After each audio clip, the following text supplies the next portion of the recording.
Everyone, how are you all? Hope आप सभी अच्छे होंगे एंड आप सभी का स्वागत है हमारी आज के वीडियो में। और आज के वीडियो में जैसा आप देख रहे हो कुछ चीज़ें लिखी हुई हैं यहाँ पर, तो पहले डिस्कस कर लेते हैं ये है क्या। आपको अभी इसको पढ़कर कंफ्यूज नहीं होना है, नहीं टेंशन लेनी है ज़्यादा, ठीक है। तो यहाँ पर ये क्या है, क्लास 10 मैथ्स एनसीईआरटी एक्सरसाइज 3.5 का क्वेश्चन नंबर 4 का पार्ट 1 है। और जैसे ही आप इस क्वेश्चन को पढ़ोगे ना, वैसे तो यहाँ पर क्वेश्चन नहीं लिखा हुआ है, बट क्वेश्चन को पढ़ोगे तो आपको रियलाइज़ होगा कि आपने इससे रिलेटेड प्रीवियस एक्सरसाइजेस में एक क्वेश्चन भी किया था। तो अगर आप वो समझ के होगे तो ये तो आपके लिए फिर मक्खन होने वाला है, ठीक है। हाँ, तो स्टार्ट करते हैं। स्टार्ट करने में आपको क्वेश्चन की अगर स्टेटमेंट समझनी है तो ये दोनों आपके क्वेश्चन की स्टेटमेंट है। एक और स्टेटमेंट है जो कि यहाँ पर रिटर्न नहीं है, बट आपको क्वेश्चन में ज़रूर मिलेगी कि आप चाहे खाना कितने दिन के लिए भी ले जाओ, चाहे 1 दिन के लिए लेके जाओ या 25 दिन के लिए, 20 दिन के लिए, 50 दिन के लिए, जितने भी आपकी मर्जी होगी, कोई ऐसा फिक्स नहीं है।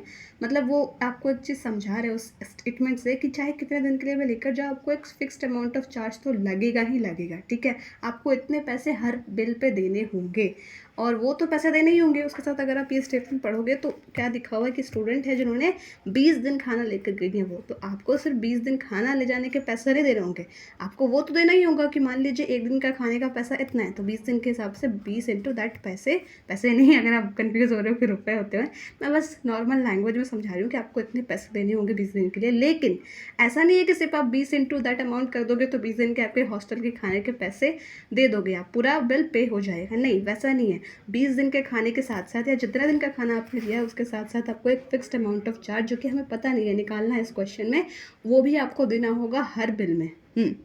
इसलिए यहाँ पर x + 20y = 1000, क्योंकि वो 20 दिन खाना लेकर जाती हैं तो उनको 20 दिन का तो पैसा देना ही होगा 20y, और उसके साथ साथ जो फिक्स चार्ज लगता है जो कि आपको हर बार देना होगा, तो सब मिलाकर उन्होंने कितना पे किया, 1000 रुपये।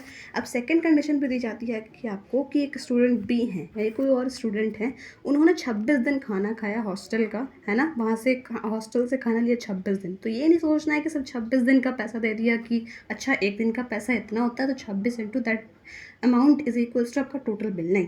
आपको उसके साथ साथ जो आपका एडिशनल यानी फिक्स चार्जेस लगता है कि चाहे आप कितने दिन के लिए भी लेकर जाओ, आपको एक्स अमाउंट भी देना होगा उस बिल में उसके साथ। तो यहाँ पर भी हम लोग एक्स को ऐड कर देंगे। एक्स क्या माना है हमने, फिक्स चार्ज। वाई को क्या माना है, जो कॉस्ट ऑफ फूड होता है आपका पर डे, वही चीज़ को हमने वहाँ लिख दिया है। तो आई होप आप कन्फ्यूज नहीं होगे, ठीक है। तो इन्होंने कितना पे किया, 1180।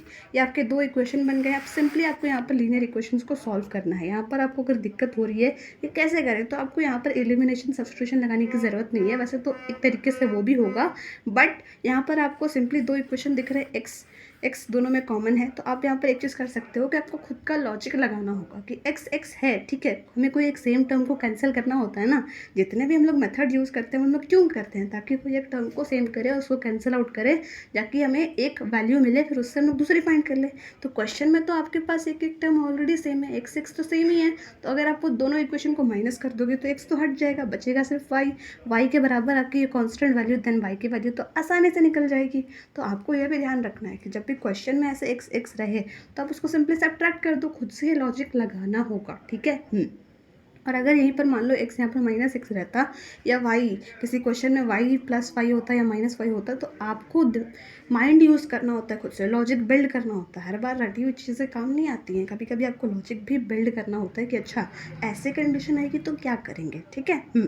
तो अगर +- रहता है तो आप सिंपली एडिशन लिखते और दोनों इक्वेशन को यहाँ पर साइन आप चेंज नहीं करते, जैसे रहता वाई कैंसिल आउट कर देते। अगर उसमें दिक्कत है तो आप प्लीज़ मुझे कॉमेंट्स में बताना, मैं उसमें भी ट्राई करूँगी हेल्प करने का, ठीक है। तो यहाँ पर हमने इक्वेशन को सॉल्व कर दिया। माइनस कर रहे हो, इसका मतलब क्या कि आपको दोनों इक्वेशन लिख देनी है, या माइनस का साइन लगाना है या माइनस का साइन, और यहाँ पर भी माइनस का साइन। आप सोचोगे क्यों माइनस कर रहे हो तो माइनस लगाना है, हाँ। यहाँ पर अगर माइनस होता तो उसके अपोजिट साइन लगाते, ठीक है। मतलब जो भी साइन नीचे वाले के रहेगा उससे अपोजिट साइन आप यहाँ पर लगाओगे माइनस में, तो सब में प्लस है तो माइनस लग गया, फिर वाई की वैल्यू आ गई, फिर आप एक्स की भी वैल्यू फाइंड कर लोगे, और इसी तरह से आपका दोनों जो आपको फाइंड करना था क्वेश्चन में वो भी मिल गया। तो अब ये लाइटनिंग चली गई है, बट इट्स ओके, ये क्वेश्चन आपको समझ में आ गया। अगर कोई दिक्कत है तो आप मुझे कमेंट्स में बता सकते हैं। Thank you so much for watching till the end.